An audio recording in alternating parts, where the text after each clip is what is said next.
Good evening. In earlier presentations, I talked about how our discipline of communal discernment is key to our understanding of becoming a mission-focused parish.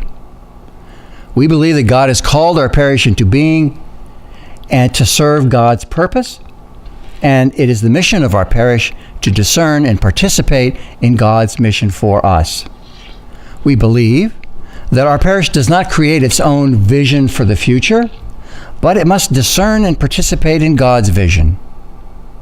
And by focusing on mission, we hope to move more of our parishioners away from thinking of themselves as consumers of products and services that we provide, and we want to move them towards seeing themselves and the parish as a discipleship community dedicated to following the teachings and example of Jesus Christ our Lord.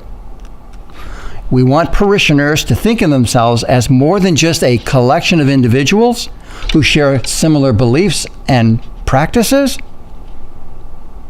And we believe that accomplishing this work is more than just a matter of changing policies and procedures in the parish, although changes in policies and procedures are certainly part of it. Accomplishing this work is more also than just designing some adult formation programs or retreat experiences, although, again, these things are important parts of an overall strategy. And accomplishing this work is more than just preaching a gospel or including mentions in the prayers of the faithful, although these are certainly important things to do. At a fundamental level, this work is about changing the culture of the parish. It's changing the way we understand who we are and what we are about. Certainly, our foundational identity is grounded in the teachings and the sacramental life of the Roman Catholic Church. But this is only the foundation on which our parish identity is built. Each parish, again, has its own spirit, its own personality, and its own part of playing their role in God's work in the world today. Now, in our first efforts at communal discernment, our parish leadership community discerned that God was calling us to, quote, be a community where all are welcome and all are loved unconditionally, regardless of their race, class, national origin, lifestyle, or moral choices. Now, over time, this aspirational calling is becoming part of our parish identity. More parishioners, and particularly more people outside of the community, in the wider community, are beginning to identify St. Margaret Mary Parish as indeed a place where all are welcome. This has become such an important part of our emerging identity that now some of parishioners feel confident enough to call out parish leaders for not living up to this ideal. So we'll hear, well, if we're such a welcoming community, why are we doing X? Or why aren't we doing Y? So we're beginning to hold each other accountable for living out this evolving and emerging identity. Now, this process of developing a parish communal identity rooted in the discipline of communal discernment is as much about unlearning the ways we've been socialized into thinking about what parish life is about as it is about learning something new. This means that what we're involved with here is a process of liberation, not just education or community building. And liberation movements, as we all know, often start small and grow over time. So it's not just about making slight adjustments in our programs and in our catechesis or employing new techniques in ministry or in outreach. It's about letting go of one way of seeing in order to embrace an entirely different way of seeing.